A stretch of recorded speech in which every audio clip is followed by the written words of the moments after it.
menyeru namamu, kami memuji namamu, kami meninggikan namamu Tuhan. Oh Tuhan Yesus, Tuhan Yesus, Engkaulah yang termulia dalam hidup kami. Terima kasih Tuhan Yesus.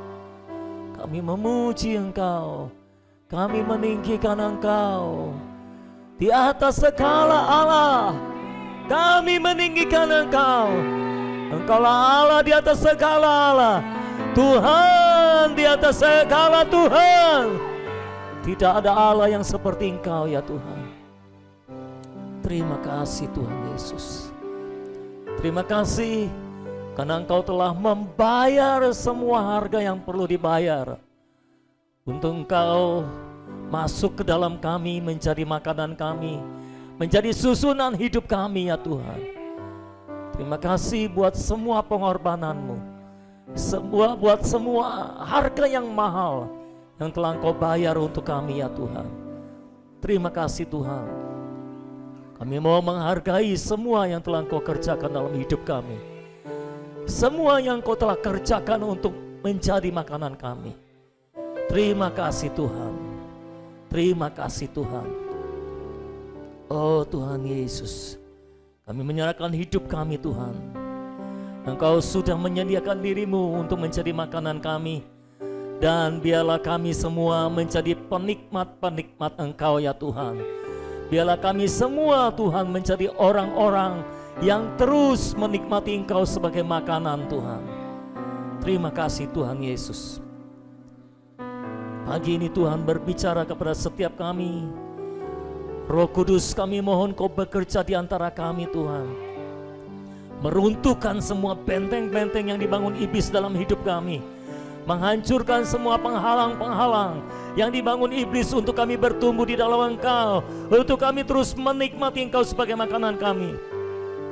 Runtuhkan itu semua ya Tuhan.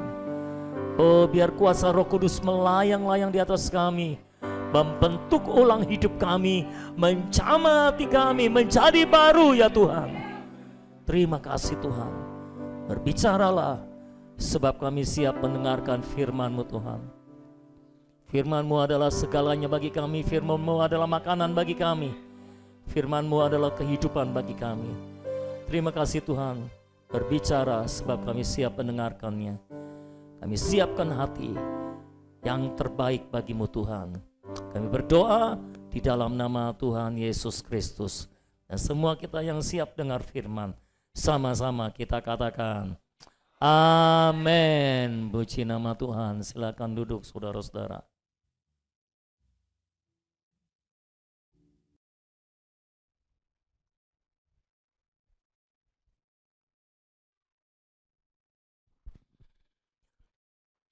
Hari ini kita akan mempersekutukan mengenai praktek makan dan minum Tuhan melalui doa baca firman. 2 minggu lalu kita sudah sama-sama bersekutu mengenai praktek makan dan minum Tuhan melalui doa. Dan hari ini saya mau memperlengkapinya dengan melalui doa baca firman. Jadi saudara bisa makan dan minum Tuhan dengan berbagai macam cara. Sehingga hari ini saya berharap semua alasan yang terbangun selama ini untuk saudara tidak bisa menikmati Tuhan, itu bisa diruntuhkan pada hari ini. Karena hari ini pun saya mau membagikan kepada saudara mengenai praktek makan dan minum Tuhan melalui doa baca firman. Dan tidak tanggung-tanggung saya akan memberikan 3 cara untuk makan dan minum Tuhan melalui doa baca firman. Jadi kalau cara yang pertama lolos, saudara bisa pakai cara yang kedua. Cara kedua lolos, saudara bisa pakai cara yang ketiga. Ya, dan 3 adalah sudah lengkap. Itu sebabnya saya percaya tidak ada alasan lagi untuk kita beralasan, kita sulit untuk makan dan minum Tuhan. Apalagi melalui doa baca firman ini. Saya mendapati saudara mengenai makan dan minum Tuhan, ini kayak ada level-levelnya saudara. Menyuruh nama Tuhan atau praktek doa baca firman, praktek makan minum Tuhan melalui doa, ini adalah level makanan yang pertama. Ini makanannya nggak terlalu keras. Jadi menyeru nama Tuhan, berdoa, ya, praktek makan minum Tuhan melalui doa, ini bisa dilakukan oleh semua orang. Termasuk oleh bayi-bayi rohani. Tapi level kedua, makan minum Tuhan melalui doa baca firman, ini setelah kita makan minum Tuhan melalui doa, kita kan bertumbuh tuh saudara. Nah setelah bertumbuh kita perlu makanan yang lebih keras. Nah makanan yang lebih keras ini melalui firman Tuhan. Kita bisa praktek doa baca firman, ya, praktek makan minum Tuhan melalui doa baca firman. Lalu setelah kita doa baca firman kan kita terus bertumbuh lagi tuh saudara. Nanti ada level ketiga praktek makan minum Tuhannya, ini makanannya lebih keras lagi, ya, dan itu akan membuat pertumbuhan kita lebih signifikan lagi saudara-saudara. Sama seperti bayi ketika baru lahir kan dikasihnya susu doang ya saudara. Cuma dikasih susu terus. Ketika sudah minum susu dan bertumbuh, maka dikasih makanan yang lebih keras. Ya, bubur misalnya yang di blender. Apalah pokoknya makanan-makanan lunak gitu ya saudara. Nah kalau makanan lunak, dengan makanan lunak dia jadi lebih bertumbuh, lebih berisi saudara-saudara. Setelah lebih bertumbuh dikasih makanan level berikutnya lagi yang lebih keras lagi. Bisa makan nasi, bisa makan tempe, tahu dan sebagainya. Bahkan bisa makan ayam dan sebagainya. Ini secara rohani juga ada level-levelnya saudara. Minggu depan saya akan beritahukan makanan level yang ketiga. Dan saya kira itu level yang terakhir untuk praktek makan dan minum Tuhan. Ya, jadi hari ini mari kita fokus kepada praktek makan dan minum Tuhan melalui doa baca firman. Semua saudara siap mendengarkan firman Tuhan? Semua siap menerima firman Tuhan? Oke, yang penting adalah saudara terbuka terhadap Tuhan sehingga ketika firman Tuhan ditaburkan, hatimu terbuka. Jadi bisa menerima firman Tuhan. Amin semuanya? Oke, kita langsung saja. Ini praktek yang pertama. Tujuan membaca kitab suci adalah menemukan Kristus untuk memperoleh hayat, bukan memahami atau melakukannya.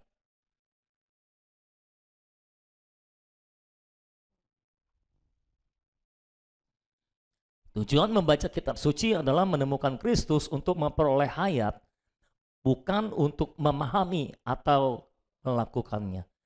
Saya perlu menegaskan ini karena ada banyak orang Kristen memperlakukan Alkitab secara agamawi. Sehingga mereka berpikir Alkitab adalah kitab atau buku tentang ajaran baik yang kita harus baca dan kita harus pahami supaya bisa melakukannya. Kalau saudara memperlakukan Alkitab secara seperti itu, percayalah saudara tidak akan pernah bisa melakukannya. Ya, kita sudah pernah mencobanya dulu tapi gagal. Ya, bukan begitu cara memperlakukan Alkitab.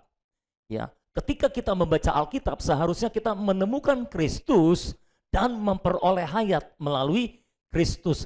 Alkitab adalah kitab hayat. Bukan kitab pengetahuan baik dan jahat. Bukan kitab ajaran baik dan jahat. Itu sebabnya ketika saudara membaca Alkitab, tujuan utama bukan memahami atau melakukannya, tapi menemukan Kristus. Apa saudara? Menemukan Kristus. Dan ketika saudara menemukan Kristus, saudara datang kepada Kristus, maka Kristus sang hayat itu akan menyuplaikan hayatnya kepada kita. Itu sebabnya kita baca Alkitab, ketemu Kristus, di dalam Kristus ada hayat, kita menerima hayat daripada Kristus. Coba kita baca dulu ayatnya, Yohanes 5 ayat 39 sampai 40. Yohanes 5 ayat 39 sampai 40. Semua sudah di situ?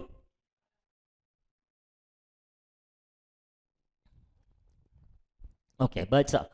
Kamu menyelidiki kitab-kitab suci sebab kamu menyangka bahwa olehnya kamu mempunyai hidup yang kekal atau hayat ilahi. Tetapi walaupun kitab-kitab suci itu memberi kesaksian tentang aku, namun kamu tidak mau datang kepadaku untuk memperoleh hidup itu, saudara-saudara. Jadi ini adalah teguran Tuhan Yesus kepada orang-orang Yahudi. Orang Yahudi ini orang agamawi, suka baca Alkitab dengan menyelidiki Alkitab, menyelidiki kitab suci sampai ke dalam-dalam dikorek-korek supaya memahami kitab suci. Tuhan bilang, karena kenapa mereka melakukan itu? Karena mereka menyangka melalui menyelidiki kitab-kitab suci itu mereka mempunyai hidup kekal. Tuhan bilang itu tidak akan terjadi. Karena kitab suci, dengan menyelidiki kitab suci kamu tidak akan beroleh hayat, tidak akan beroleh hidup kekal. Karena hayat itu adalah aku. Kitab suci mempersaksikan tentang aku. Jadi seharusnya ketika kamu baca kitab suci, kamu menemukan aku lalu datang kepadaku untuk memperoleh hayat atau hidup kekal. Kira-kira seperti itu. Dari situ kita bisa menyimpulkan Tuhan Yesus mau berkata bahwa menyelidiki kitab suci tidak ada gunanya, karena dengan menyelidiki kitab suci kita tidak akan memperoleh hayat. Kitab suci bukanlah hayat, tapi yang ada di balik kitab suci itulah hayat, yaitu Kristus sendiri, Sang Roh pemberi hayat. Ya, jadi ketika kita membaca kitab suci, seharusnya kitab suci menghantarkan kita kepada Kristus. Dan dari Kristuslah kita memperoleh hayat. Karena kitab suci mempersaksikan tentang Kristus. Ya, jadi tujuan utama kita membaca kitab suci adalah memperoleh hayat. Bukan memahaminya, bukan melakukannya. Uniknya adalah, sebelum saudara berpikir secara liar, uniknya adalah ketika saudara berusaha memahami kitab suci, saudara justru nggak paham-paham. Ketika saudara berusaha melakukan kitab suci, saudara justru nggak melakukan. Tapi ketika saudara memperlakukan kitab suci sebagai untuk memperoleh hayat, yang mempertemukan saudara dengan Kristus, dan dari Kristus saudara memperoleh hayat, bayangkan setiap kali saudara baca kitab suci, saudara memperoleh hayat dari Kristus. Artinya saudara terus bertambah di dalam hayat. Hayat ilahi bertambah di dalam saudara. Kristus bertambah di dalam saudara. Unsur Allah bertambah di dalam saudara. Dan entah bagaimana, tiba-tiba setelah saudara memperoleh hayat, saudara malah jadi lebih memahami kitab suci. Dan tiba-tiba saja saudara jadi melakukan apa yang ditulis di dalam kitab suci. Jadi kalau saudara berusaha memahaminya, saudara malah tidak memahaminya. Saya bisa mengatakan ini karena saya pernah mencobanya. Ketika saudara berusaha menjadi pelaku firman, saudara justru tidak jadi pelaku firman. Tapi ketika saudara membaca kitab suci dan memperoleh hayat dari pembacaan kitab suci saudara, saudara malah semakin memahami firman. Saudara justru semakin, tanpa saudara sadari, tanpa saudara usahakan, saudara justru jadi pelaku firman. Kalau saudara belum mengalaminya, aminkan dulu aja deh, supaya saudara mengalaminya. Semua mau mengalami itu? Amen. Itu sebabnya saudara-saudara kita harus memperlakukan kitab suci secara berbeda.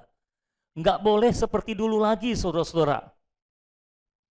Ya, kitab suci itu kitab hayat. Jadi ketika kita membaca kitab suci, kita harus menemukan Kristus, dan dari Kristus kita memperoleh hayat. Kalau kita berusaha memahami kitab suci, menyelidiki dan memahami kitab suci, mungkin saudara akan memahaminya, tetapi saudara akan memahaminya secara salah. Saudara akan memahaminya dari sudut pandang saudara sendiri. Itu sebabnya kita sering mendengar saudara-saudara, seorang dokter ketika dia diizinkan untuk menyampaikan firman Tuhan, maka penafsiran kitab suci yang dia sampaikan selalu ditafsirkan dari sudut pandang seorang dokter. Seorang politikus membaca Alkitab lalu memahaminya dari sudut politik. Seorang ekonom baca Alkitab, memahami Alkitab dari sudut pandang ekonomi. Ya, seorang ilmuwan membaca Alkitab, memahami Alkitab dari sudut pandang ilmu. Inilah yang menyebabkan pemahaman Alkitab jadi beda-beda. Kenapa? Karena yang mengajarkan Alkitab dari sudut pandang dirinya sendiri. Ya, kalau gembalanya bisnismen, bisa bayangkan ketika dia berkhotbah, menafsirkan Alkitab, menyampaikan Alkitab, maka dia akan menyampaikan Alkitab dari sudut seorang bisnismen. Makanya tidak heran beritanya, sebagai anak raja kita harus sukses. Kita harus makmur, diberkati. Nah, kalau gembalanya seorang politikus, nah ini lebih bahaya, saudara.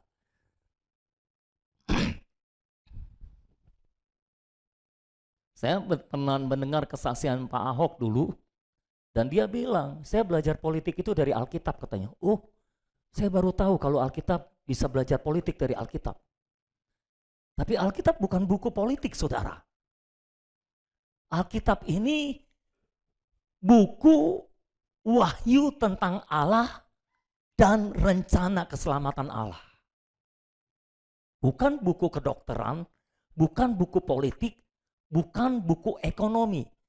Ini adalah wahyu tentang Allah, wahyu Allah tentang dirinya sendiri dan tentang rencana keselamatannya yang telah dikerjakannya di dalam diri Yesus Kristus, saudara-saudara. Jadi ketika kita membaca Alkitab, kita butuh pendekatan yang berbeda. Ketika saudara baca Alkitab, tugas saudara adalah mencari Kristus di situ. Menemukan Kristus di situ. Dengan cara yang pertama ini. Jadi ketika saudara baca Alkitab, cari Kristus dulu di situ. Temukan Kristus dulu. Setelah ketemu Kristus, saudara ubah penemuan saudara akan Kristus itu menjadi doa. Inilah namanya doa baca firman. Saya kasih contoh ya. Ya, lebih baik kasih contoh supaya lebih jelas. Coba kalau kita lihat Kejadian 1 ayat 1 sampai ayat 3, ini prakteknya. Kejadian 1 ayat 1 sampai ayat yang ketiga. Tampilkan ayatnya. Saudara ikuti saya ya. Oke, semua mengikuti? Saya baca atau kita baca ayat 1 dari Kejadian 1. Pada mulanya Allah menciptakan langit dan bumi.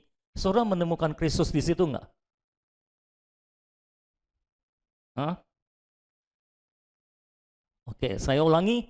Pada mulanya Allah menciptakan langit dan bumi. Oke, saya cerita dari versi saya ya. Ketika saya membaca, pada mulanya Allah menciptakan langit dan bumi, saya langsung ingat kepada Yohanes 1 ayat 1 sampai 3 minimal. Pada mulanya adalah firman. Firman itu bersama-sama dengan Allah dan firman itu adalah Allah.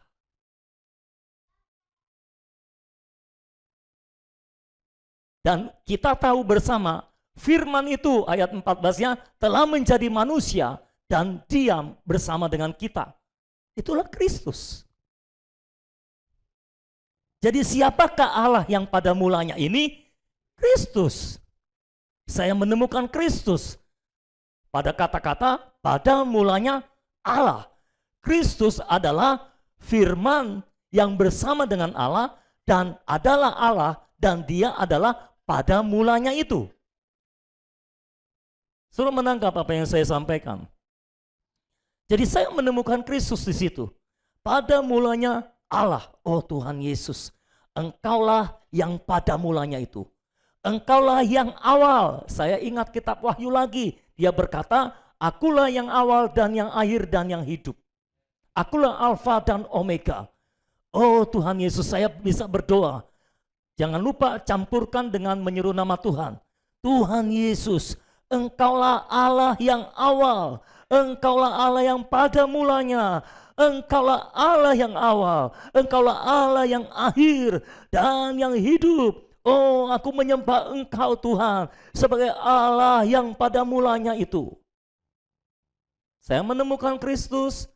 Saya datang kepada Kristus dan saya berdoa. Ketika saya berdoa kepada Kristus itu, mengakui Kristus sebagai yang pada mulanya itu, saya menerima suplai hayat daripada Tuhan. Suruh paham apa yang saya sampaikan? Lalu saya menemukan Kristus juga pada kata menciptakan langit dan bumi.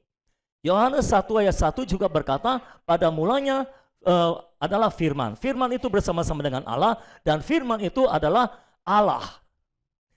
Dia yang pada mulanya Allah itu menciptakan langit dan bumi. Tanpa dia tidak ada satupun yang telah diciptakan daripada semua yang telah diciptakan. Jadi Kristus itulah pencipta di sini. Saya bisa berdoa mengakui dia sebagai pencipta langit dan bumi. Oh Tuhan Yesus, Engkaulah pencipta langit dan bumi. Engkau yang menciptakan langit dan bumi dan segala isinya. Engkaulah yang mencipta segalanya, termasuk aku Tuhan. Sudah menemukan Kristus sekarang? Oke, ini versi saya. Jangan berkata seperti ini, ya Bapak kan tahu Alkitab, jadi bisa menemukan Kristus di situ. Kalau saya nggak tahu Alkitab gimana? Ya sudah, kalau nggak tahu Alkitab, kalau belum ketemu Kristus di situ, beranjak ke yang selanjutnya. Nanti juga akan ketemu. Jelas ya saudara? Oke, kita lanjut ya. Ayat yang kedua. Sudah menangkap contohnya? Yang kedua. Dengan cara seperti ini, ketika saudara membaca Alkitab, saudara akan ketemu Kristus dan mendapatkan hayat. Menambahkan hayat di dalam saudara. Ayat yang kedua. Bumi belum berbentuk dan kosong.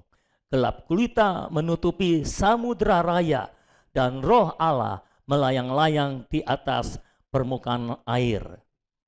Sudah menemukan Kristus di situ?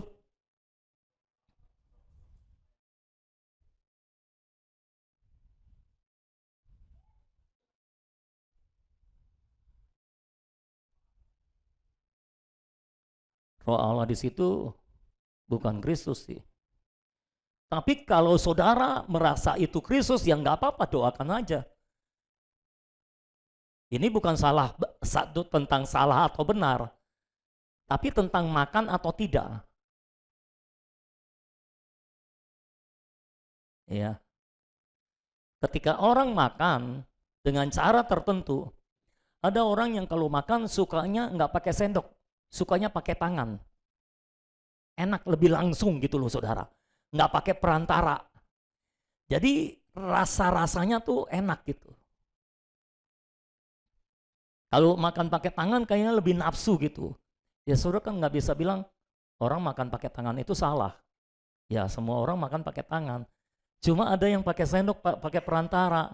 Ya kalau saudara lebih suka pakai tangan, oke pakailah tangan. Kalau saudara lebih suka pakai sendok, oke pakailah sendok. Nah siapa tahu di antara saudara ada yang ketemu, roh Allah di sini, Kristus yang nggak apa-apa. Makan aja, doakan aja. Ya, saudara tidak akan dihukum Tuhan karena salah menafsir kok. Karena ini kita tidak menafsir, tapi kita mau makan, memperoleh hayat.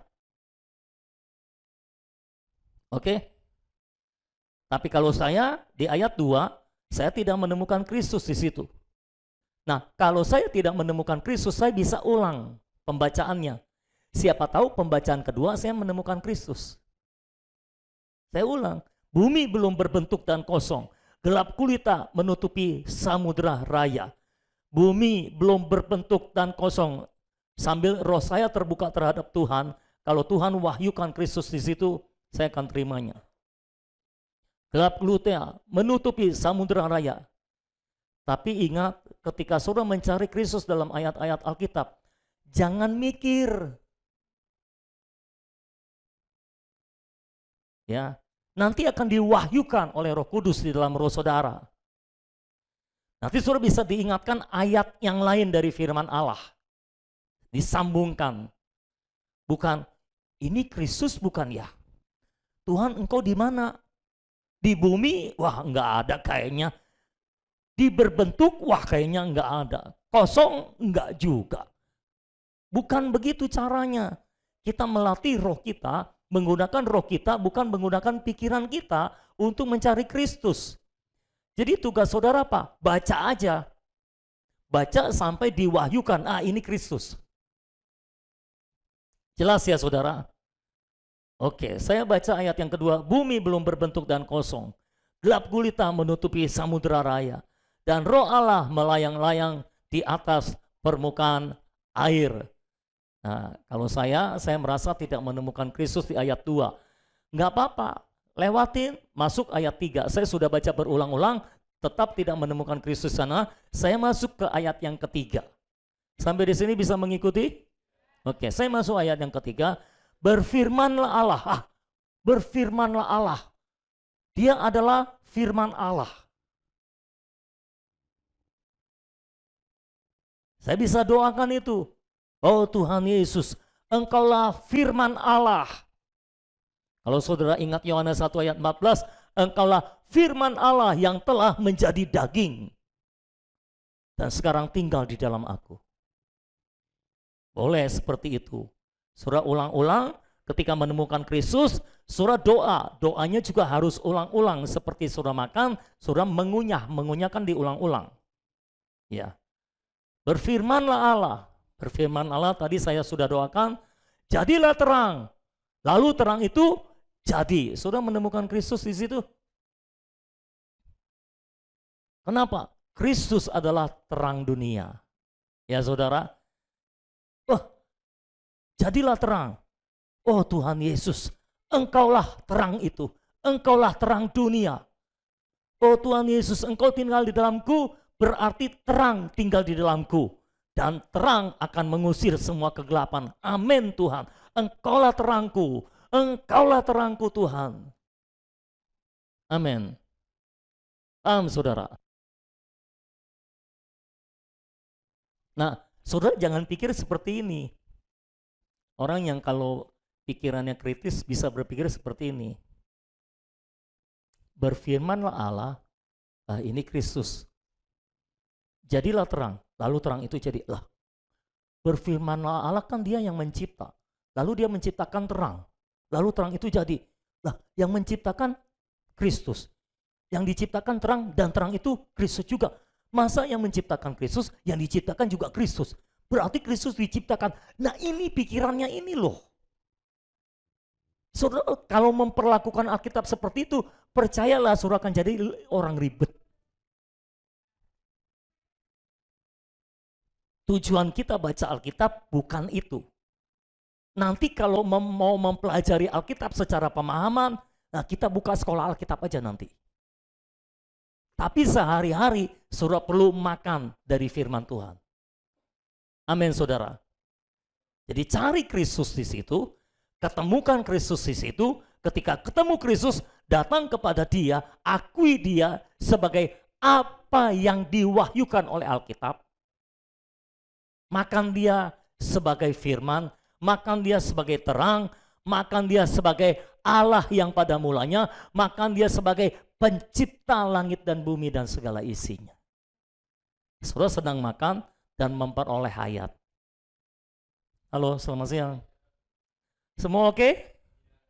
Bisa menangkap? Bisa praktekkan? Lalu mungkin saudara bertanya, tapi Pak, kalau saya baca Alkitab, nggak ketemu Kristus sama sekali. Ini kan 3 ayat. Saya sudah baca 10 ayat, satu perikop, satu pasal, nggak ketemu Kristus. Gimana kalau nggak ketemu Kristus, nggak bisa makan dong. Kalau saudara nggak ketemu Kristus, praktekkan cara yang kedua. Yang kedua, firman Tuhan adalah makanan untuk dimakan. Bagaimana cara yang kedua ini? Saya jelaskan. Kita baca dulu ayatnya, Yeremia 15 ayat 16. Saya harap saudara mengikuti saya dengan seksama, supaya saudara tidak kehilangan. Amin. Oke. Yeremia pasal 15 ayat 16. Sudah di situ semua? Saya berusaha pelan-pelan ya, supaya nggak kecepatan. Jadi semua bisa menangkapnya. Apabila aku bertemu dengan perkataan-perkataanmu, ini firman Tuhan, maka aku menikmatinya. Bahasa Inggrisnya, I did eat them.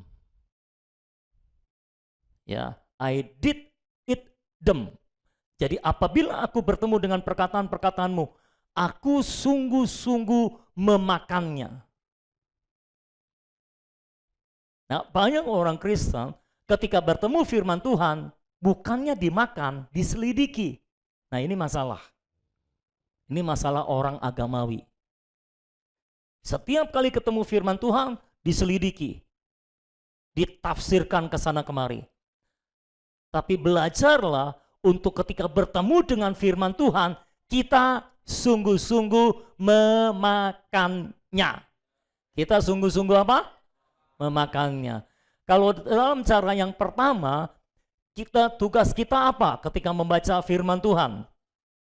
Tugas kita adalah mencari Kristus, menemukan Kristus, dan memakannya.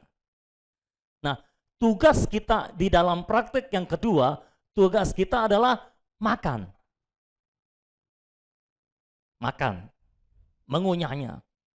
Jadi ketika saudara bertemu dengan firman Tuhan, pastikan saudara memakannya.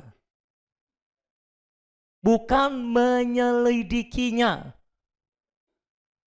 Nah, by the way, saya sedang menyampaikan firman Tuhan. Betul? Nah, firman yang saya sampaikan ini, saudara harus punya prinsip seperti Yeremia. Ketika aku bertemu dengan firman-Mu, aku memakannya, bukan menyelidikinya. Kalau saudara adalah ahli Taurat, ketika saya sampaikan firman, saudara tidak memakannya, tapi menyelidikinya. Usahakan memakannya. Memakannya. Saya pastikan yang saya sampaikan adalah firman Tuhan. Bukan pikiran saya sendiri. Oke? Kalau pemikiran saya sendiri, ya jangan dimakan. Tapi kalau firman Tuhan, makanlah. Apabila aku bertemu dengan perkataan-perkataanmu, maka aku sungguh-sungguh memakannya. Firman-Mu itu menjadi kegirangan bagiku dan menjadi kesukaan hatiku. Sebab nama-Mu telah diserukan atasku, ya Tuhan semesta alam. Orang agamawi memperlakukan firman Tuhan sebagai ajaran kebaikan untuk dipelajari dan dilakukan. Tapi orang rohani memperlakukan firman Tuhan sebagai makanan untuk dimakan. Dalam ini menjadi ayat emas saudara. Apabila aku bertemu dengan perkataan-perkataanmu, maka aku memakannya, menikmatinya, bukan menyelidikinya, bukan berusaha memahaminya, bukan berusaha melakukannya, tapi memakannya. Maka saudara akan menjadi seperti apa yang saudara makan. Ya. Nah, firman Tuhan yang dimakan menurut Yeremia tadi, ini akan menjadi kenikmatan kita, menjadi kegirangan kita, menjadi kesukaan hati kita. Jadi kalau saudara bertemu dengan firman dan saudara memakannya, tiba-tiba muncul kegirangan, sukacita, kenikmatan dalam hati saudara. Ya. Dengan kata lain saya mau mengatakan, jika saudara membaca firman atau mendengar firman, tidak menjadi kegirangan, tidak menjadi kenikmatan, tidak menjadi kesukaan hati saudara, itu menunjukkan saudara belum memakannya. Saudara mungkin baru membacanya, saudara mungkin baru memikirkannya. Ya, istilah merenungkan firman Tuhan seringkali konotasinya adalah saudara memikirkan firman Tuhan. Dipikirin, diolah dalam pikiran sehingga saudara bisa paham apa maksudnya. Kenapa harus paham? Supaya bisa melakukannya. Bukan begitu caranya. Tugas saudara adalah makan. Ketika saudara bertemu dengan makanan, apa yang saudara lakukan? Makan. Bukan mikir. Ya. Saudara pesan makanan di restoran, makanan sudah tersedia di depan saudara. Saudara mikir. Apa yang saudara pikirkan?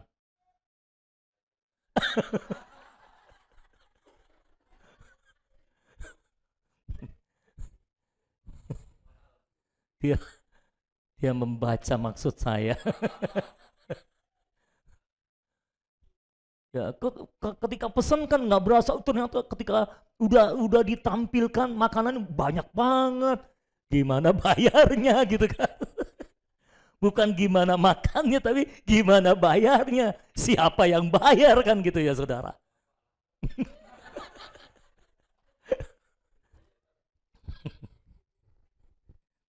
Ya. Jadi ketika ada makanan di depan saudara, tugas saudara bukan mikir, tapi kasih tahu sebelah saudara, tugasmu bukan mikir tapi makan. Amin. Jadi saya harap ketika saya sampaikan firman Tuhan, saudara juga jangan banyak mikir. Saudara bukan dosen. Makan, nikmati. Kalau saya sampaikan firman Tuhan, lalu orang bilang, ini ngomong apa sih, gua nggak ngerti. Karena dia mikir.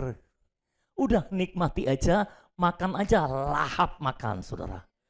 Ya, udah pokoknya makan aja deh. Ngerti nggak ngerti, makan dulu. Kalau sudah makanan di dalam, tiba-tiba dia akan menjadi kekuatan saudara. Menjadi kesukaan saudara. Menjadi kegirangan saudara. Tapi kalau belum masuk ke dalam, belum dicerna ke dalam saudara, dia tidak akan menjadi apa-apa kan? Betul ya saudara? Jadi saudara jangan berpikir, wah ini makanan enak, gua mau menjadi seperti makanan. Enggak bisa. Saudara makan makanan itu ke dalam, dicerna ke dalam, maka saudara akan menjadi seperti makanan. Makanan itu akan menyusun tubuh saudara. Jadi caranya bukan berusaha memikirkan atau melakukannya, tapi dimakan. Ya. Nah, kita bisa ngecek, kita bisa mengukur apakah kita masih memiliki roh agamawi atau tidak, saudara-saudara. Kita bisa lihat dari sikap dan perkataan kita ketika berbicara, berdoa, atau membaca firman. Misalnya, suruh baca Yakobus 1 ayat 22 sampai 25.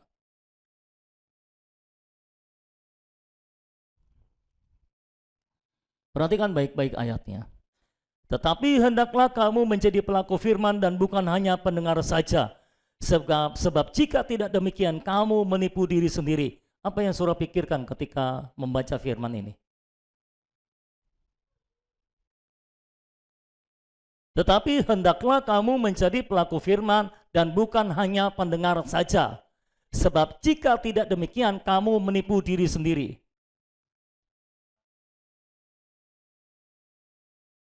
Ya, yang dipikirkan bagaimana caranya aku melakukan firman Tuhan. Di sisi yang lain, dari sisi negatifnya, selama ini ada banyak firman yang belum aku lakukan. Berarti aku sedang menipu diri sendiri. Lalu kita mengira itu pekerjaan Roh Kudus mewahyukan kesalahan kita yang belum melakukan firman Tuhan. Padahal itu adalah tipu daya roh agamawi yang mendorong kita untuk melakukan firman sendiri. Ya. Suruh tahu kenapa kita enggak boleh punya keinginan untuk melakukan firman. Nah, ini orang agamawi akan berontak ketika mendengar ini. Puji Tuhan belum ada yang berontak. Berarti tidak ada roh agamawi di sini. Atau jangan-jangan tersembunyi. Nanti pulang baru keluar gitu ya saudara. Apaan itu? Kita nggak boleh punya keinginan untuk melakukan firman.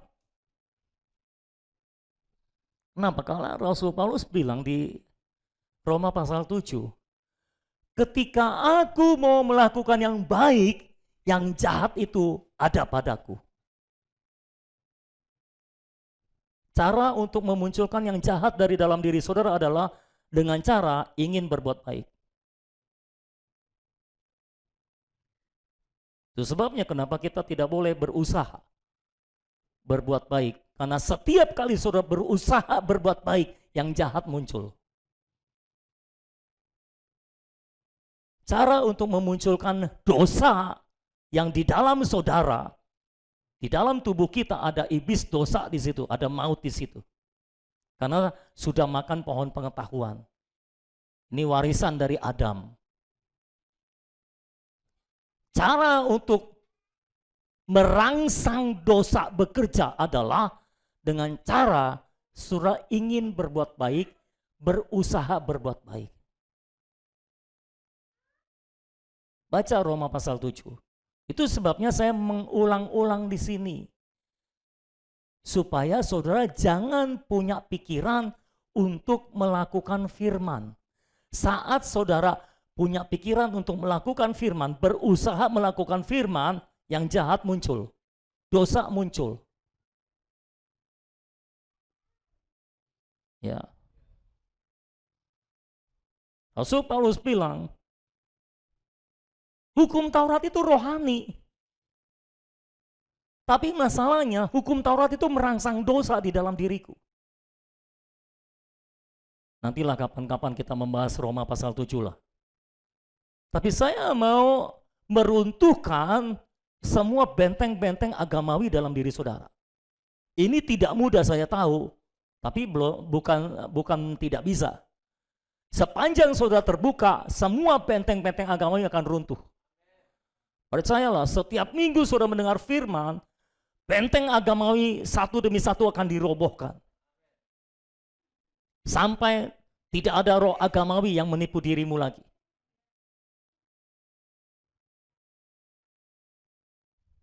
Ketika saudara baca firman, tetapi hendaklah kamu menjadi pelaku firman dan bukan hanya pendengar saja. Oh, aku harus menjadi pelaku firman nih. Sebab jika tidak demikian, kamu menipu diri sendiri.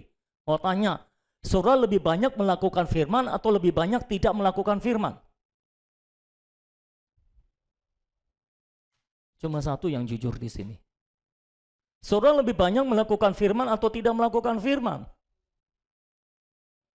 Nggak usah jauh-jauh lah. Tuhan bilang, firman berkata, jangan kamu khawatir. Siapa di sini yang tidak pernah khawatir?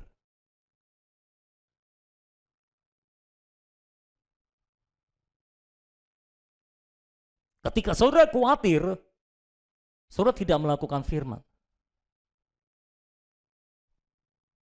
Wah, kalau aku tidak menjadi pelaku firman, berarti aku menipu diri sendiri selama ini. Kalau saudara membaca Alkitab dengan pendekatan pikiran yang seperti itu roh agamawi. Diikat roh agamawinya, dibuang ke laut. Ya. Makanya ketika saudara berkata, ketika saudara berdoa, ketika saudara membaca Alkitab, itu roh agamawi akan bisa ketahuan itu. Karena dia akan bermanifestasi. Kalau saudara sungguh-sungguh mau menangkap roh agamawi, mengikat dan membuangnya ke laut, saudara perhatikan cara saudara berkata, cara saudara berpikir, ketika berdoa, ketika berkata, ketika membaca firman. Saya pernah mendengar seorang pendeta berkhotbah, dia bilang begini, hidup dalam kebenaran artinya apa? Hidup dalam kebenaran ya artinya lakukan yang benar, jangan lakukan yang salah.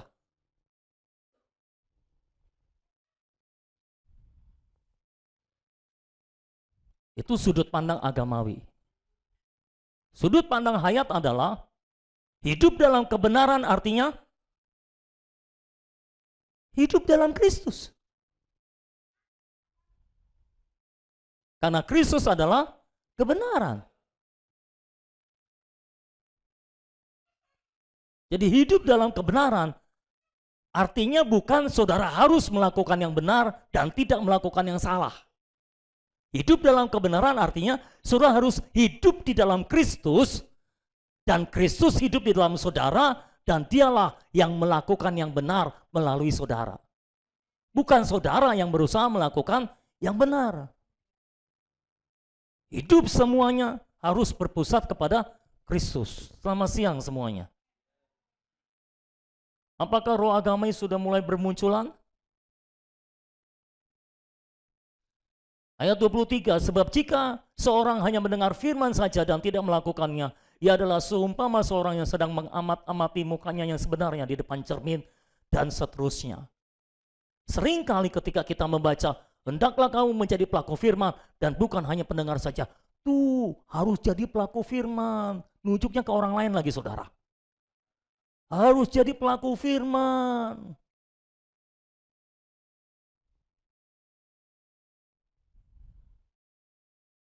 Nah, jangan perlakukan firman Tuhan sebagai buku ajaran kebaikan. Perlakukan firman Tuhan sebagai makanan. Kalau saudara memperlakukan firman Tuhan sebagai buku ajaran kebaikan, saudara akan berusaha memahami dan melakukannya. Tapi kalau saudara tahu ini adalah makanan, maka saudara akan memakannya. Ya. Tangkap saudara. Nah, ada dua hal penting tentang makan. Yang pertama mengunyah, yang kedua mencerna. Semua ketika kita makan kita harus mengunyah. Dan mengunyah itu berulang-ulang. Berapa kali kita mengunyah? 32. 32 kali. Jadi mengunyah itu artinya mengulang-ulang, saudara-saudara. Mencerna artinya menerapkan ke dalam hidup kita. Itu mencerna. Jadi bagaimana cara kita praktek makan minum melalui doa baca firman di praktek yang kedua ini, kita membacanya secara berulang-ulang, mengunyah, lalu mencernanya ke dalam hidup kita, menerapkannya ke dalam hidup kita. Ya. Nah, seringkali di sini kita bingung dengan kata ganti orang. Nah, kalau bingung dengan kata ganti orang, ganti dengan nama saudara saja. Saya berikan contoh ya. Saya berikan contoh, perhatikan baik-baik dan rasakan di dalam roh saudara. Maksudnya ketika saya makan, saudara ikut makan gitu loh. Jangan saya makan, saudara mikir. Itu seperti orang yang sedang makan, temannya cuma ngeliatin gitu, saudara, cuma ngiler aja ya. Mau pesan, takut disuruh bayar, gitu kan saudara. Nah, saya kasih contoh dari ayat yang sama, Yakobus 1 ayat 22 sampai 25. Bagaimana saudara menikmati ayat-ayat ini sebagai makanan? Oke, semua siap? Semua siap ikut makan bersama dengan saya? Oke, dari ayat 22. Tetapi hendaklah kamu menjadi pelaku firman dan bukan hanya pendengar saja. Nah, saya mengulangnya enggak sampai 32 kali untuk menghemat waktu. Kalau saya praktekkan 32 kali, kita pulangnya sore nanti. Jadi saya ulangnya enggak banyak, tapi ketika saudara pribadi boleh yang banyakkan. Oke, saya ulang. Tetapi hendaklah kamu menjadi pelaku firman dan bukan hanya pendengar saja. Hendaklah kamu menjadi pelaku firman dan bukan hanya pendengar saja. Hendaklah kamu menjadi pelaku firman dan bukan hanya pendengar saja. Itu saya sedang mengunyah. Lalu bagaimana saya mencernanya? Saya menerapkannya. Saya ganti kamu dengan nama saya. Hendaklah Sony menjadi pelaku firman dan bukan hanya pendengar saja. Hendaklah Sony menjadi pelaku firman dan bukan hanya pendengar saja. Oh Tuhan Yesus, hendaklah Sony menjadi pelaku firman dan bukan hanya pendengar saja. Sebab jika tidak demikian, Sony menipu diri sendiri. Jika tidak demikian, Sony menipu diri sendiri. Saya nggak mikir, saya cuma makan. Ayat 23, sebab jika seorang hanya mendengar firman saja dan tidak melakukannya, ia adalah seumpama seorang yang sedang mengamat-amati mukanya yang sebenarnya di depan cermin. Sebab jika seorang hanya mendengar firman saja dan tidak melakukannya, ia adalah seumpama seorang yang sedang mengamat-amati mukanya yang sebenarnya di depan cermin. Saya terapkan, sebab jika Sony hanya mendengar firman saja dan tidak melakukannya, Sony adalah seumpama seorang yang sedang mengamat-amati mukanya yang sebenarnya di depan cermin. Jika Sony hanya mendengar firman saja dan tidak melakukannya, Sony seumpama seorang yang sedang mengamat-amati mukanya yang sebenarnya di depan cermin. Baru saja ia memandang dirinya, ia sudah pergi atau segera lupa bagaimana rupanya. Ya Tuhan Yesus, baru saja Sony memandang dirinya, ia sudah pergi atau Sony segera lupa bagaimana rupanya.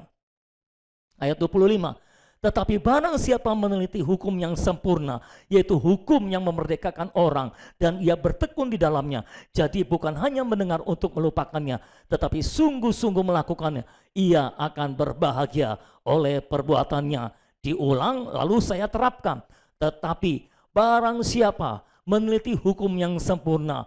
Oh Tuhan Yesus, tetapi Sony meneliti hukum yang sempurna, yaitu hukum yang memerdekakan orang, dan Sony bertekun di dalamnya. Jadi bukan hanya mendengar untuk melupakannya, tetapi sungguh-sungguh melakukannya. Sony akan berbahagia oleh perbuatannya. Amin Tuhan. Barang siapa, kalau Sony meneliti hukum yang sempurna, hukum yang memerdekakan orang, bertekun di dalamnya, bukan hanya mendengar untuk melupakannya, tapi sungguh-sungguh melakukannya, Sony akan berbahagia oleh perbuatannya. Amin Tuhan. Sony akan berbahagia oleh perbuatannya. Oh Tuhan Yesus, Sony akan berbahagia oleh perbuatannya. Begitu praktek yang kedua. Ya. Kalau enggak ketemu Kristus, makan saja. Kalau ketemu Kristus, datang kepada Dia, nikmati Dia, menjadi suplai hayat kita. Sebagai segala sesuatu yang diwahyukan oleh Alkitab. Oke. Sudah bisa mengikuti sampai sini? Oke. Gampang atau susah? Gampang, puji Tuhan, berarti semua bisa. Oke, jadi kalau nggak menemukan Kristus dalam praktek yang pertama, praktekkan cara yang kedua. Dengan memperlakukan firman Tuhan itu sebagai makanan, dikunyah dan diterapkan. Mungkin ada yang nanya lagi, kan orang suka nanya ya saudara, Pak kalau nggak ketemu Kristus lalu nggak bisa diterapkan gimana Pak? Oke, kalau nggak bisa menemukan Kristus dan tidak bisa menerapkan, lakukan cara yang ketiga. Dan setelah cara yang ketiga, nggak ada yang nanya lagi, oke? Yang ketiga, semua perkataan dalam kitab suci adalah hembusan Allah. Jadi kita harus memperlakukan perkataan, setiap perkataan dalam kitab suci sebagai hembusan Allah. 2 Timotius 3 ayat 16 dan 17. 2 Timotius 3 ayat 16 dan ayat yang ke-17. Sudah di situ semua? Baca sama-sama. Segala tulisan yang diilhamkan Allah memang bermanfaat untuk mengajar, untuk menyatakan kesalahan, untuk memperbaiki kelakuan, dan untuk mendidik orang dalam kebenaran. Dengan demikian, tiap-tiap manusia kepunyaan Allah diperlengkapi untuk setiap perbuatan baik. Ya. Ayat 16, terjemahan yang lain berkata, semua perkataan dalam kitab suci adalah hembusan Allah, atau dinapasi oleh Allah, atau dihembusi oleh Allah. Ya. Jadi ini nafas, kata diilhamkan itu bisa berarti nafas, hembusan, roh. Ini kata yang sama dengan pneuma yang artinya roh. Jadi hembusan Allah adalah udara Allah, roh Allah. Nah, Kalau kita menemukan ada udara segar, apa yang harus kita lakukan? Apa yang harus kita lakukan? Hirup. Jadi tugas kita adalah menghirup. Karena semua perkataan dalam kitab suci adalah hembusan Allah, udara Allah. Ya. Dan saya percaya udara Allah adalah udara yang paling segar di dunia ini. Lalu perhatikan, ketika kita menghirup semua perkataan kitab suci, setiap perkataan dalam kitab suci yang adalah hembusan Allah itu, maka manfaatnya adalah kita akan beroleh manfaat.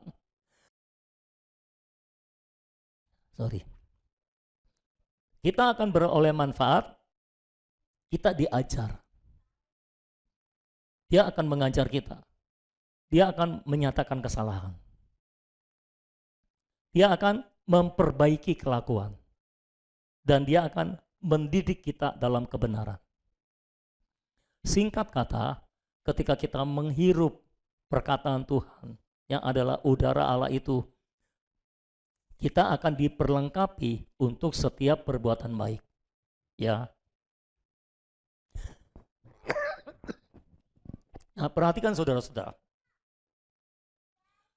Segala tulisan yang diilhamkan Allah memang bermanfaat. Nah, kesalahan kita seringkali kalau kita masih punya konsep pikir agamawi, ketika kita baca ini bermanfaat untuk mengajar, untuk menyatakan kesalahan, untuk memperbaiki kelakuan. Semua mengikuti saya? Untuk mendidik orang dalam kebenaran. Diperlengkapi untuk setiap perbuatan baik, singkatnya. Lalu akhirnya kita mencari-cari, saudara-saudara, manfaat kitab suci ini untuk mengajar saya. Lalu kita bertanya setelah membaca kitab suci, Tuhan, apa yang Engkau ingin ajarkan kepadaku? Kita cari sendiri apa yang Tuhan ingin ajarkan. Lalu kan katanya bermanfaat untuk menyatakan kesalahan. Wah, kesalahan apa yang dinyatakan oleh kitab suci? Kita cari sendiri. Berdasarkan yang kita baca. Memperbaiki kelakuan. Kelakuan apa yang perlu diperbaiki? Kita evaluasi. Lalu mendidik orang dalam kebenaran. Apa didikan Allah dalam kebenaran yang kita dapat dari kitab suci? Bukan seperti itu. Ya, caranya bukan seperti itu, saudara. Saya kasih contoh. Ini kan soal udara ya. Semua oke? Ini soal udara. Oke. Saya mencari tulisan tentang udara di Google. Lalu ada yang menulis seperti ini.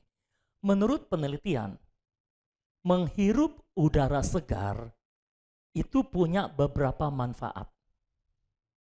Pertama, kalau kita menghirup udara segar, itu bisa memberi energi. Ini bisa meningkatkan energi sampai 90%, saudara. Kalau kita menghirup udara segar. Lalu manfaat yang kedua kalau kita menghirup udara segar adalah membantu kita untuk rileks. Jadi kita jadi tenang gitu, saudara. Lalu yang ketiga manfaatnya meningkatkan sistem kekebalan tubuh. Jadi imun kita bisa meningkat hanya dengan menghirup udara segar. Lalu yang keempat manfaatnya bisa mengurangi stres dan meningkatkan kebahagiaan. Semua mau bahagia? Oh, hirup udara segar. Tinggal di Jakarta penuh dengan stres. Ya, keluar jalanan macet, stres. Pulang kantor stres. Karena apa? Hirup udara segar akan menurunkan stres dan meningkatkan kebahagiaan. Ini semua manfaatnya. Mau tanya, ketika saudara membaca manfaat dari menghirup udara segar, apa yang saudara lakukan?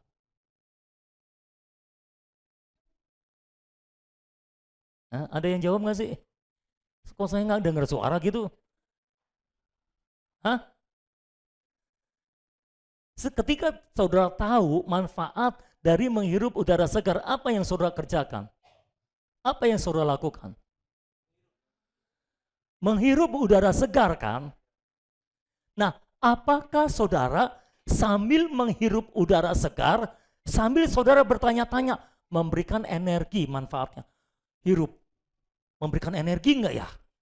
Memberikan energi enggak ya? Kok kayaknya belum ya? Kok kayaknya enggak ya? Coba hirup lagi, memberikan energi enggak ya? Oh, coba yang kedua, membantu kita untuk rileks, udara hirup udara segar. Rileks enggak? Rileks enggak ya? Kan enggak gitu ya saudara. Kita kan cuma tugasnya menghirup udara segar. Nah, kenapa orang ketika baca firman Tuhan, semua perkataan dalam kitab suci adalah udaranya Allah, hembusannya Allah.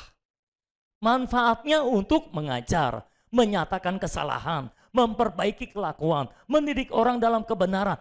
Kenapa kita bukan yang menghirup, malah mengevaluasi apa yang sedang diajarkan?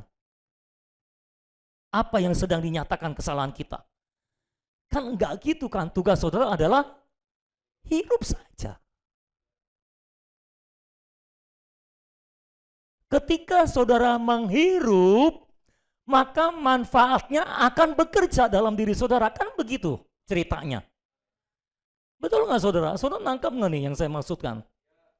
Iya kan? Hirup udara segar, ini manfaatnya. Jangan selidiki manfaatnya. Hirup saja, nanti manfaatnya akan dirasakan oleh saudara. Semua perkataan, semua artinya semua. Semua perkataan dalam kitab suci itu hembusan Allah. Itu udara segar. Jadi tugas saudara ketika menghadapi udara segar adalah menghirup. Praktek yang pertama, tugas saudara adalah menemukan Kristus dan memakannya. Yang kedua, memakannya, menikmati sebagai makanan. Yang ketiga, menghirup. Menghirup ini saudara nggak perlu menerapkan, saudara nggak perlu menemukan Kristus, hirup saja. Hirup saja. Ya. Artinya apa? Ketika saudara baca firman Tuhan, udah baca saja sambil menghirup. Saudara percaya ketika saudara baca firman Allah, ini adalah udara Allah. Ini adalah hembusan Allah. Saudara menerima nafasnya Allah. Dan ketika saudara menerima nafasnya Allah, saudara menghirup nafasnya Allah itu, maka saudara percaya, tiba-tiba firman itu mengajar saudara di dalam. Tiba-tiba firman itu mendidik saudara dalam kebenaran. Tiba-tiba kelakuan saudara berubah. Tiba-tiba saudara diperlengkapi untuk setiap perbuatan baik. Begitu cara kerjanya, bro. Jelas ya saudara? Jadi prakteknya apa? Menghirup. Contoh. Ini Kejadian 37 ayat 1 sampai ayat yang keempat. Biasanya kalau kisah-kisah atau cerita-cerita orang, ini sulit kita menemukan Kristus di situ. Dan kita juga sulit menerapkan. Ya, oke. Kejadian 37 ayat 1 sampai 4. Coba kita lihat bersama-sama prakteknya. Saya contohkan prakteknya. Saya bacakan ya. Semua mengikuti saya? Oke. Adapun Yakub, ia diam di negeri penumpangan ayahnya, yakni di tanah Kanaan. Saudara menemukan Kristus di ayat 1? Tidak. Apakah bisa diterapkan? Bisa? Hah? Gimana menerapkannya? Masa saya ganti, adapun Sony, ia diam di negeri penumpangan ayahnya, yakni di tanah Kanaan. Ya nggak bisa lah. Nggak cocok. Jadi di situ kita nggak menemukan Kristus dan tidak bisa diterapkan. Dalam kasus ini kita bertugas untuk menghirup saja. Menghirup itu harus dalam, panjang, berulang-ulang. Udah hirup aja. Kita percaya semua perkataan dalam kitab suci adalah hembusan Allah. Siapa yang percaya? Jadi kalau saudara menghirupnya, saudara sedang menghirup hembusan Allah. Dan hembusan Allah itu adalah roh Allah sendiri, roh pemberi hayat itu. Itulah yang akan menambahkan hayat di dalam diri saudara. Saya kasih contoh ya, ayat 1. Adapun Yakub, ia diam di negeri penumpangan ayahnya, yakni di tanah Kanaan. Jadi ini kita sambil berdoa saudara. Menghirup itu sambil berdoa caranya. Oh Tuhan Yesus, adapun Yakub, ia diam di negeri penumpangan ayahnya, yakni di tanah Kanaan. Ya Tuhan Yesus, adapun Yakub, ia diam di negeri penumpangan ayahnya, yakni di tanah Kanaan. Tuhan, Yakub diam di negeri penumpangan ayahnya, yakni di tanah Kanaan. Nggak pakai pikiran nih, nggak berusaha mengerti. Oke? Ayat 2, inilah riwayat keturunan Yakub. Yusuf tatkala berumur 17 tahun, jadi masih muda, biasa menggembalakan kambing domba bersama-sama dengan saudara-saudaranya, anak-anak Bilha dan Zilpa, kedua istri ayahnya, dan Yusuf menyampaikan kepada ayahnya kabar tentang kejahatan saudara-saudaranya. Apakah saudara menemukan Kristus di situ? Nah, tidak menemukan. Apakah bisa diterapkan? Tidak bisa, hirup saja berarti. Makanya saya bilang, kebanyakan cerita-cerita tentang orang, tentang apa, itu sulit untuk menemukan Kristus dan diterapkan. Jadi tugas kita adalah menghirup. Jadi nggak bisa cara 1 pakai cara 2, nggak bisa cara 2 pakai cara 3. Nggak bisa cara 3 keterlaluan. Harus bisa kalau cara ketiga. Tinggal baca dan menghirup. Saya lanjutnya, ayat yang kedua. Inilah riwayat keturunan Yakub. Ya Tuhan, inilah riwayat keturunan Yakub. Jadi saya ini menggunakan ayat-ayat Alkitab untuk berkontak dengan Tuhan, saudara. Yusuf, tatkala berumur 17 tahun. Ya Tuhan, Yusuf tatkala berumur 17 tahun, jadi masih muda, biasa menggembalakan kambing domba. Oh Tuhan Yesus, Yusuf biasa menggembalakan kambing domba bersama-sama dengan saudara-saudaranya, anak-anak Bilha dan Zilpa, kedua istri ayahnya. Ya Tuhan Yesus, dan Yusuf menyampaikan kepada ayahnya kabar tentang kejahatan saudara-saudaranya. Oh Tuhan Yesus, Yusuf menyampaikan kepada ayahnya kabar tentang kejahatan saudara-saudaranya. Tuhan, Yusuf menyampaikan kepada ayahnya kabar tentang kejahatan saudara-saudaranya. Israel lebih mengasihi Yusuf dari semua anaknya yang lain. Oh Tuhan Yesus, Israel lebih mengasihi Yusuf dari semua anaknya yang lain. Sebab Yusuf itulah anaknya yang lahir pada masa tuanya, dan ia menyuruh membuat jubah yang maha indah bagi dia. Yusuf itulah anaknya yang lahir pada masa tuanya, dan ia menyuruh membuat jubah yang maha indah bagi dia. Ya Tuhan Yesus, setelah dilihat oleh saudara-saudaranya bahwa ayahnya lebih mengasihi Yusuf dari semua saudaranya, maka bencilah mereka itu kepadanya dan tidak mau menyapanya dengan ramah. Oh Tuhan Yesus, setelah dilihat oleh saudara-saudaranya bahwa ayahnya lebih mengasihi Yusuf dari semua saudaranya, maka bencilah mereka itu kepadanya dan tidak mau menyapanya dengan ramah. Ya Tuhan, bencilah mereka itu kepadanya dan tidak mau menyapanya dengan ramah. Itu menghirup. Cuma membaca sambil menyeru nama Tuhan dan menghirup Tuhan. Karena ketika kita menyeru nama Tuhan, kita juga menghirup nama Tuhan, menghirup Tuhan, lalu digabungkan dengan pembacaan firman Tuhan. Ini namanya doa baca firman, saudara-saudara. Dengan demikian, kita tidak baca Alkitab untuk berusaha mengerti, tapi berusaha menghirupnya sebagai udaranya Tuhan, sebagai hembusan Allah, saudara-saudara. Ya, semua paham? Bisa praktekkan? Ya, jadi seperti itu.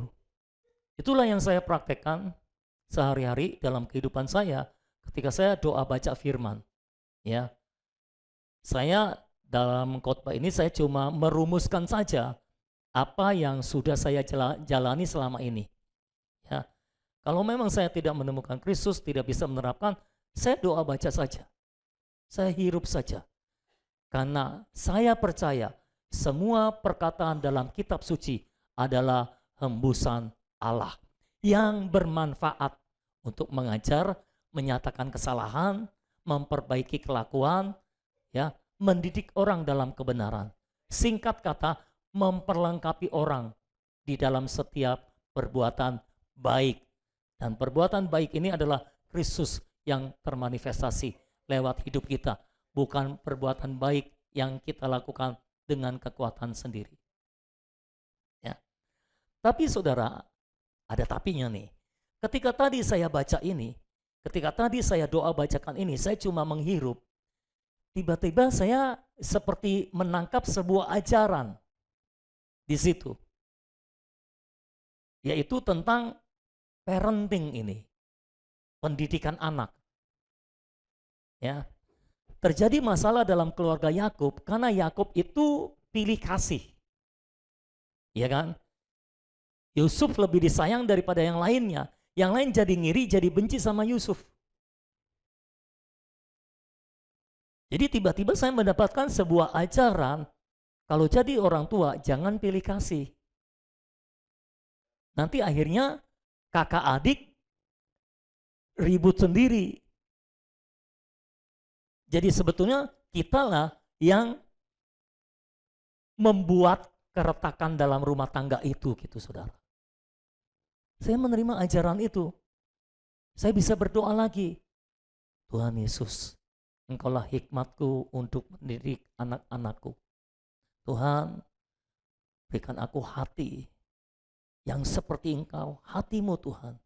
Hati yang tidak pernah pilih kasih. Karena kecenderungan alamiah kita adalah kita suka pilih kasih. Selamat siang. Dan kalau kita pilih kasih, seringkali kita membanding-bandingkan. Ya.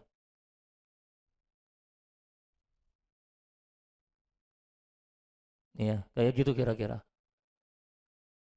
Antara anak yang taat sama yang kurang taat, antara anak yang rajin belajar sama anak yang kurang rajin belajar, dibanding-banding ke. Nah itu sebetulnya kecenderungan alamiah kita untuk pilih kasih. Ya. Kamu banyak dosanya, nggak boleh menikmati matahari.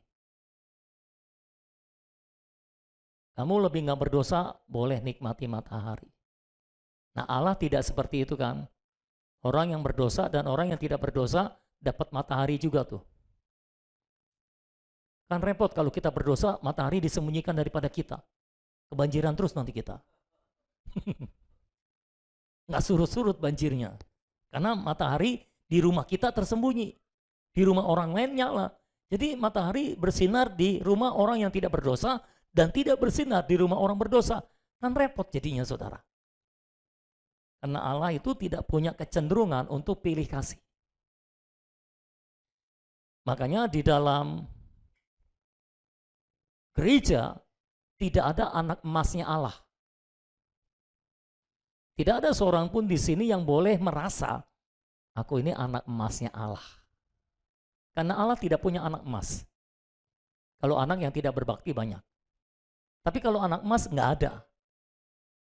Nggak ada yang ini diperlakukan lebih baik daripada yang ini. Nggak ada.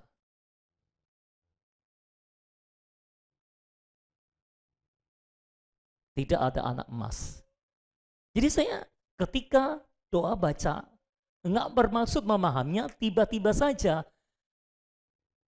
ada satu ajaran dari dalam saya yang saya pahami, ini soal parenting, pendidik anak.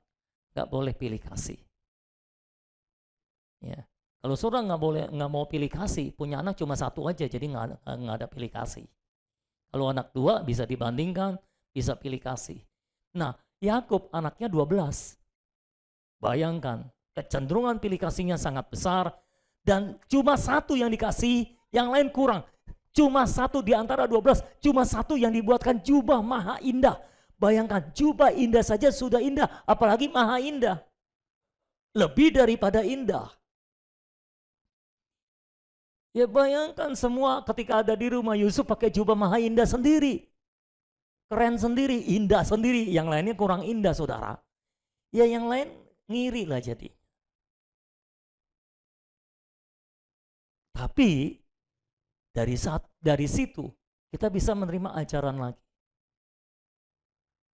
Kita harus paham, kita harus percaya.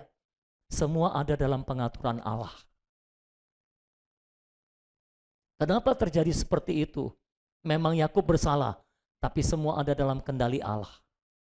Percayalah, Allah selalu berada di atas segala sesuatu. Allah berada di belakang segala sesuatu. Dan Allah selalu berada di dalam segala sesuatu.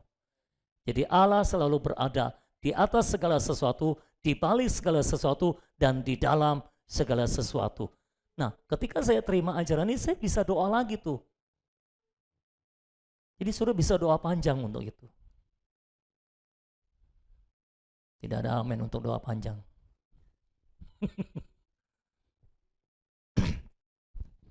Jadi berdoa, menikmati Tuhan sebagai makanan, menikmati firman sebagai makanan, harus diakui butuh waktu. Ya. Tapi kan daripada saudara berjam-jam nonton TV, nonton sinetron, drakor, Dracula, dan yang lain-lainnya itu, Mahabharata, segalanya saudara. Kan saudara punya waktu 2 jam, 3 jam. Main game punya waktu. Tapi doa nggak punya waktu, doa baca firman nggak punya waktu, kan jadinya nggak masuk akal. Ada orang kalau berdoa nggak punya waktu, lalu dia doa seperti ini, Tuhan, tolong maklumi aku Tuhan, aku harus berangkat ke kantor, jadi nggak punya waktu untuk doa, dia berangkat ke kantor.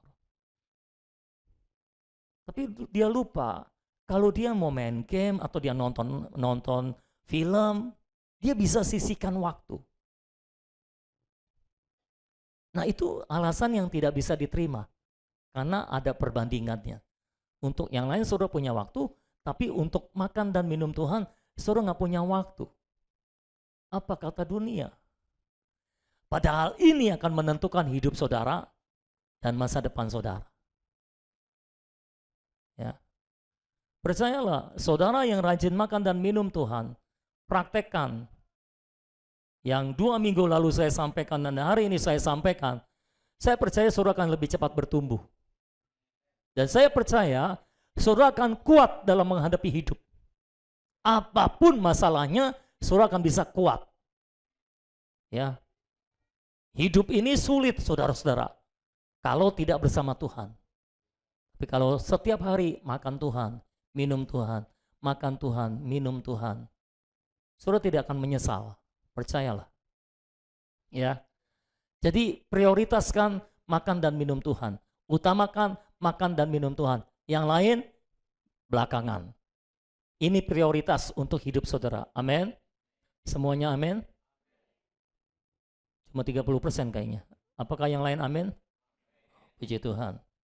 Kalau saudara amin, saya aman. Ya, karena ya sebagai gembala tentunya saya ingin melihat jemaat semuanya bertumbuh di dalam Tuhan. Ya, kalau saudara tidak bertumbuh di dalam Tuhan, saudara berarti bertumbuh di dalam yang lainnya. Dan itu berbahaya bagi saudara. Bagaimanapun juga di dalam Tuhan jauh lebih indah daripada di dalam yang lainnya. Amin saudara. Oke, saya berikan kesempatan untuk saudara yang mau bertanya. Tapi sebelumnya saya mau berikan kesimpulan. Kesimpulan yang pertama. Jika bisa menemukan Kristus, datanglah padanya dan serap hayat daripadanya. Yang kedua, jika tidak bisa menemukan Kristus tapi bisa diterapkan, makanlah. Yang ketiga, jika bisa menemukan Kristus dan bisa menerapkan, datanglah kepada Kristus dan makan. Jadi bisa menemukan Kristus tapi bisa diterapkan, terapkan. Makan Kristus, lalu terapkan dalam kehidupan saudara juga bisa. Lalu yang keempat, jika tidak bisa menemukan Kristus dan tidak bisa menerapkan, hirup saja. Oke? Jadi saya rasa perlengkapan untuk saudara sudah komplit benar, jadi tidak ada alasan lagi untuk saudara tidak bisa mempraktekkannya. Oke, silakan kalau mau bertanya khususnya dalam praktek, ya, khususnya dalam praktek supaya saudara bisa mempraktekkan, maksud saya. Oke, ada yang mau bertanya atau meneguhkan firman Tuhan, silakan dengan cepat. Ada? Oke, silakan. Saya mau meneguhkan. Ya. Jadi beberapa waktu yang lalu di kantor di dalam persekutuan kami tiba pada praktek mendoa bacakan firman. Dari satu kesaksian karyawan bilang gini, Pak, saya itu tiap hari baca firman Tuhan itu 10 pasal. Kaget juga sih saya, 10 pasal setiap hari. Kenapa sebanyak itu? Dia berusaha mendapatkan manfaat dari membaca firman, jadi sebanyak mungkin yang biasa bisa dilakukan itu. Makanya sampai bacanya 10 pasal setiap hari. Tapi saya nggak dapat apa-apa, Pak, katanya.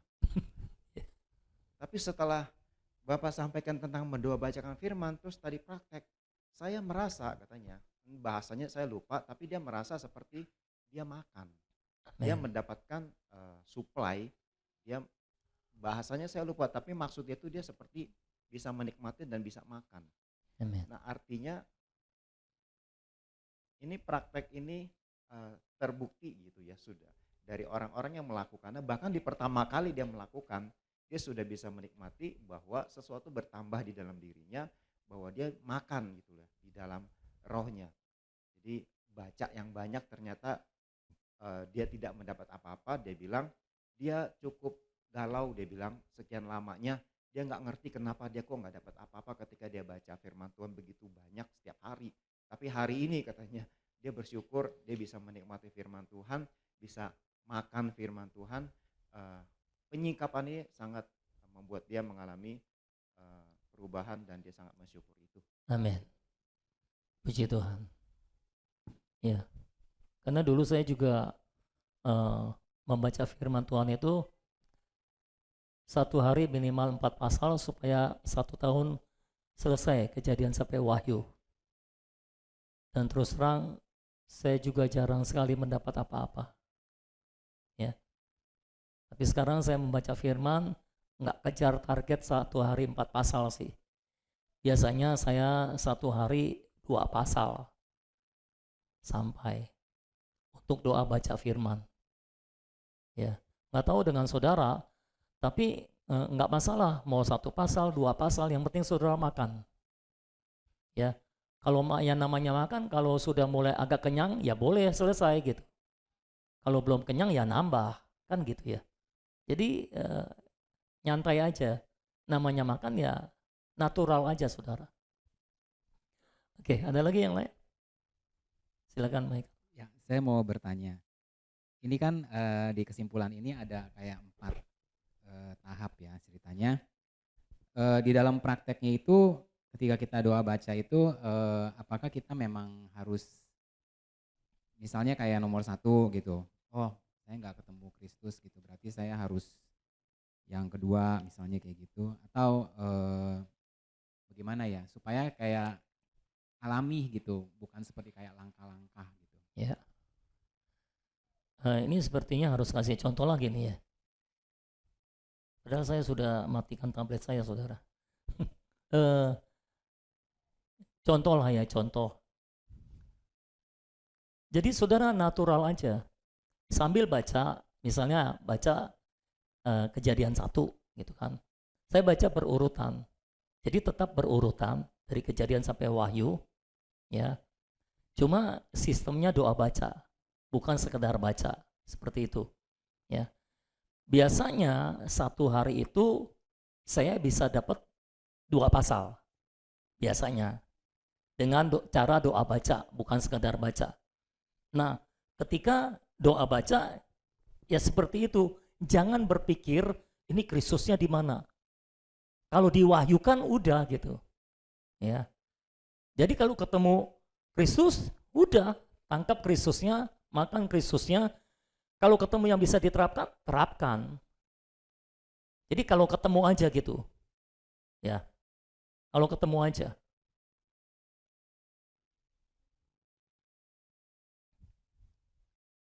Misalnya Kejadian 1 ayat 1, pada mulanya Allah menciptakan langit dan bumi. Tadi saya sudah cerita, saya menemukan Kristus di situ. Bumi belum berbentuk dan kosong, gelap gulita menutupi samudera raya, dan roh Allah melayang-layang di atas permukaan air. Nah, nggak ada kata saya ketemu Kristus di situ, saya lewat. Tapi saya tetap ulang-ulang di situ. Karena kadang-kadang pembacaan pertama kita tidak menemukan Kristus, pembacaan kedua tidak, pembacaan ketiga bisa menemukan Kristus. Tiba-tiba diwahyukan Kristusnya gitu. Ya. Jadi ini bukan kita cari-cari dengan pikiran ya. Tapi rohnya siap menangkap wahyu tentang Kristus, kira-kira seperti itu. Jadi nanti Roh Kudus akan mewahyukan ini Kristus, misalnya kayak gitu. Ketika saya baca berfirmanlah Allah, ini Kristus. Kristus adalah firman Allah. Jadilah terang, ini Kristus. Kristus adalah terang dunia. Udah saya ketemu Kristus, saya makan. Nah kalau sudah baca Kejadian 1, sulit untuk menemukan yang diterapkan di situ. Yang bisa diterapkan, karena tentang penciptaan. Saudara sulit menerapkan apa-apa di situ kan. Tapi saudara bisa menemukan Kristus di situ. Kalau nggak bisa menemukan Kristus ya sudah hirup saja. Kalau Kejadian 1 kan tentang penciptaan, sulit dong diterapkan. Ya logikanya seperti itu sih. Kalau saudara terapkan nanti saudara tercipta lagi gitu. Kisah-kisah juga kisah Daud, kisah Yusuf, kisah Yakub. Ya, ada yang sulit diterapkan. Tapi ketika saudara menghirupnya, karena nggak bisa diterapkan dan tidak menemukan Kristus, ketika saudara menghirupnya, saudara bisa dapat sebuah ajaran atau beberapa prinsip kebenaran yang diwahyukan dalam roh saudara. Seperti tadi saya contohkan. Kira-kira seperti itu. Ya, jadi prakteknya jangan begini, wah gua mau praktek yang nomor 1. Enggak gitu saudara. Praktek doa baca firman, kalau ketemu Kristus, makan Kristusnya, terima hayat dari Kristusnya, datang kepada Kristus, akui dia sebagai yang diwahyukan itu, ya. Lalu ketemu yang bisa diterapkan, terapkan.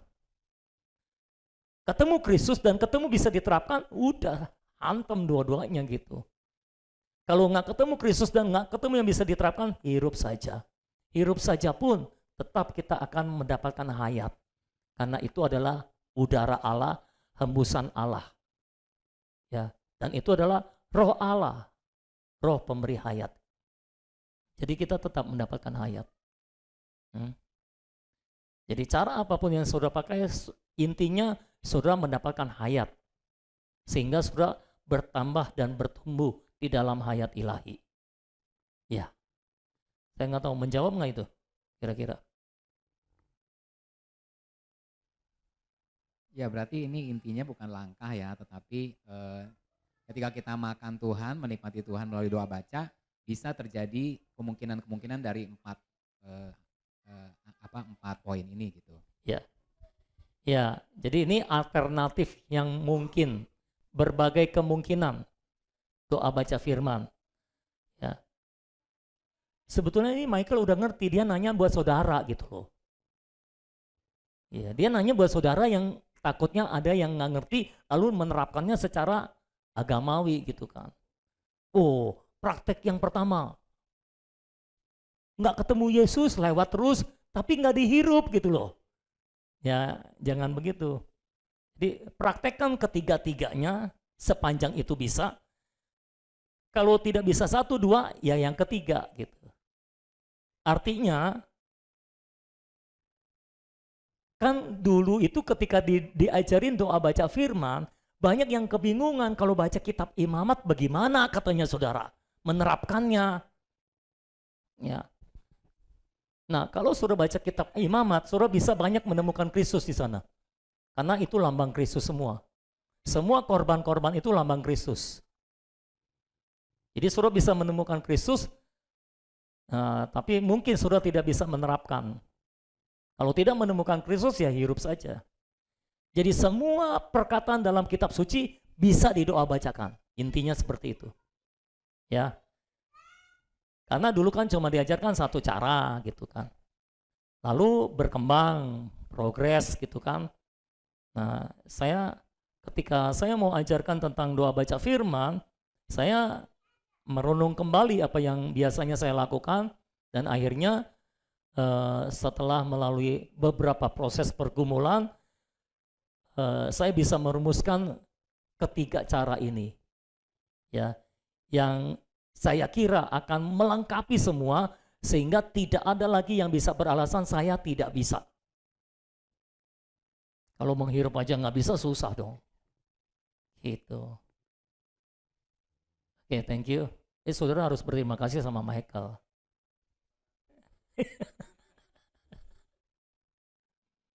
Ada lagi yang lain? Silakan. Buruan kalau ada.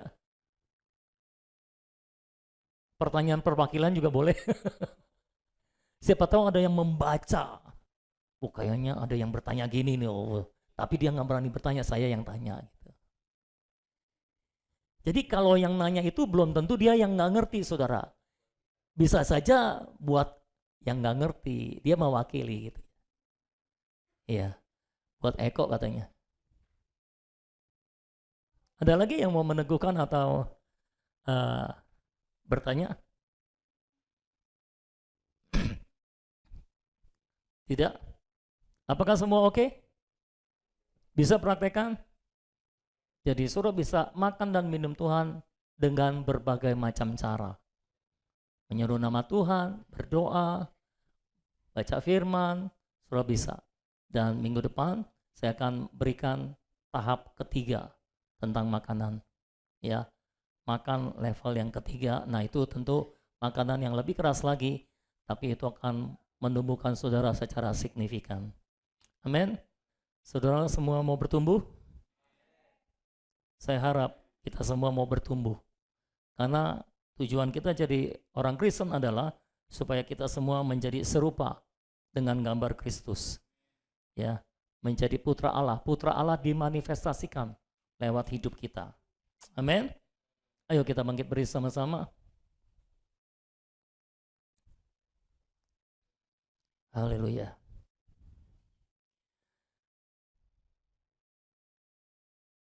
Tuhan, kami bersyukur buat pewahyuan dari firman Tuhan.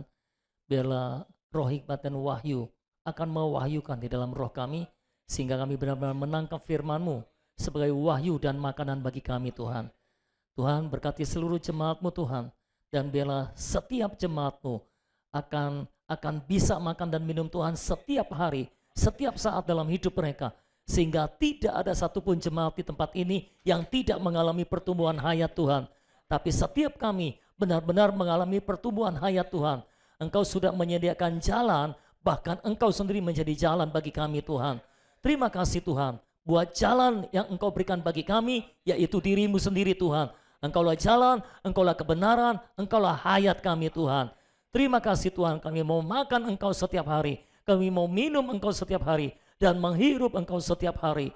Engkaulah udara kami, Engkaulah pernafasan kami, Engkaulah makanan kami, Engkaulah minuman kami yang sejati, Engkaulah hayat kami, suplai hayat kami, Engkaulah segala sesuatu bagi kami.